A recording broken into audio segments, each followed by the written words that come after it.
Hello friends, जय हिंद। This is Deepak and welcome to deserving India. तो गाइज आज हम बात करेंगे क्वेश्चन ऑफ द डे की, जो कि आपकी यूपीएससी मेंस के लिए बहुत ही जरूरी है। तो आइए जानते हैं आज का क्वेश्चन ऑफ द डे क्या है।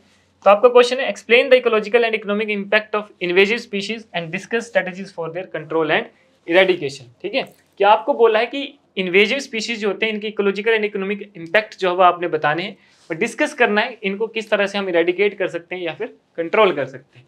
सबसे पहले आपने इसकी इंट्रोडक्शन में लिखना है कि इन्वेजिव स्पीशीज क्या होते हैं। ठीक है, कि ये वो स्पीशीज जो कि नॉन नेटिव है, यानी कि एलियन स्पीशीज है इकोसिस्टम के लिए, यानी कि एक पर्टिकुलर इकोसिस्टम के लिए ये जो है एक बाहरी, मतलब जैसे इंडिया अर्थ है, ठीक है, अगर कोई दूसरे प्लैनेट का बंदा आता है तो वो क्या होगा, हमारे लिए इन्वेजिव स्पीशीज होगा, यानी कि एलियन होगा। तो वैसे ही मान लो एक पर्टिकुलर इकोसिस्टम है, उस इकोसिस्टम में particular ABC types of plants जो है वो लगाए जाते हैं। ठीक है, लेकिन वहाँ पे कोई एक्स प्लांट्स जो है वो वहाँ पे इंट्रोड्यूस कर दिया गया है, तो वो उस एरिया के लिए क्या होगा, एक इन्वेजिव स्पीशीज होगी, यानी कि एलियन का तरह होगा। ठीक है, तो वही चीज होती है।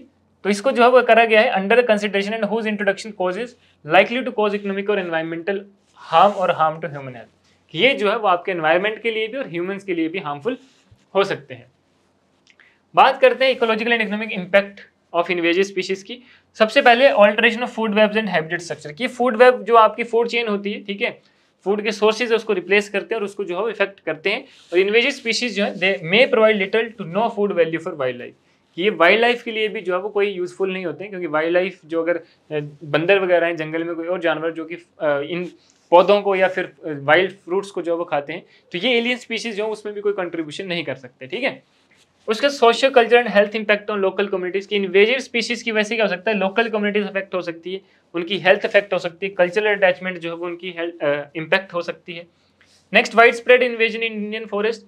यहाँ पे देखिए अगर ऐसा एस्टिमेट किया जाता है that lantana camara a plant invasive species है दैट इन्वेडेड 38.8% ऑफ फॉरेस्ट।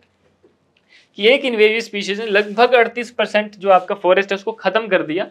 ठीक है, particularly degraded forest of hot and humid areas की। यहाँ के फॉरेस्ट ज्यादातर जो है वो खत्म हो रहे हैं इन्वेजिव स्पीशीज की वजह से।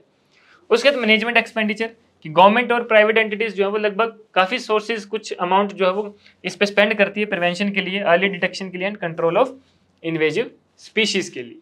उसके बाद अगर हम बात करें किस तरह से हम इसको कंट्रोल कर सकते हैं, स्ट्रेटेजीज क्या होनी चाहिए कंट्रोल करने के लिए या इरेडिकेट करने के लिए। ग्लोबली अगर हम बात करें तो कन्वेंशन हुई है बायोलॉजिकल डाइवर्सिटी के ऊपर, जिसमें आर्टिकल 8H जो इसका है कन्वेंशन का है, वो क्या बोलता है कि each party should prevent the introduction of control और eradicate alien species that threaten ecosystem habitats और स्पीशीज। किस आर्टिकल के अंदर क्या लिखा है कि हर एक को जो है वो मतलब इस चीज से जो है वो रोकना चाहिए कि जो भी अगर वहाँ पे कोई इन्वेजिव स्पीशीज इंट्रोड्यूस हो रही है तो वहाँ पे इंट्रोड्यूस होने से बचाना है, और अगर हो रही है तो उसको खत्म करना। उसके बाद कन्मिंग मॉन्ट्रियल ग्लोबल बायोडाइवर्सिटी फ्रेमवर्क, इसमें भी यही चीजें हुई थी। ठीक है, इसमें इंडिया भी इंक्लूडेड था। तो reduce the impact of invasive alien species on biodiversity and ecosystem services by 50% by 2030। किसने इसमें एक मिशन, एक शपथ ली गई कि 2030 तक हम 50% जो एलियन स्पीशीज उनको खत्म कर देंगे। उसके बाद IUCN invasive species specialist group, ठीक है, जो ISSG है, इसका क्या काम है, manage the global invasive species database, यानी कि डाटाबेस जो वो मेंटेन करता है, ग्लोबल रजिस्टर मेंटेन करता है, ठीक है, इन्वेजिव एलियन स्पीशीज का, ताकि हमें पता चल सके कि कौन से एरिया में कितने % एलियन स्पीशीज जो है वो ग्रो कर रहे हैं। इंडिया की बात करें तो नेशनल बायोडाइवर्सिटी एक्शन प्लान जो है वो रहे, इसमें टारगेट 4 जो है स्पेशली फोकस्ड है prevention and management of invasive species का। उसके national action plan on invasive alien species, इसकी बात करें तो ये भी किस पे फोकस है, preventing new introduction, early detection, control and management of established invasive species की। नए वालों को बचाना है इंट्रोड्यूस होने के लिए, और जो ऑलरेडी वहां पे हैं उनको जो वहां से इरेडिकेट करना है। ठीक है, तो ये इस तरह से जो है आप कन्फाइंड आंसर अपने मेंस में लिख सकते हैं। बाकी इसके अलावा जो भी आपके कोई एग्जांपल्स हैं, कोई पॉइंट्स हैं, वो आप नीचे कमेंट बॉक्स में दे सकते हैं, हम उसको जो है वो अप्रिशिएट करेंगे, और उसके बाद आपने इसको कंक्लूड कर देना है। क्लियर गाइस, तो ये था हमारा आज का मेंस का क्वेश्चन ऑफ द डे। मिलते हैं कल, धन्यवाद, जय हिंद।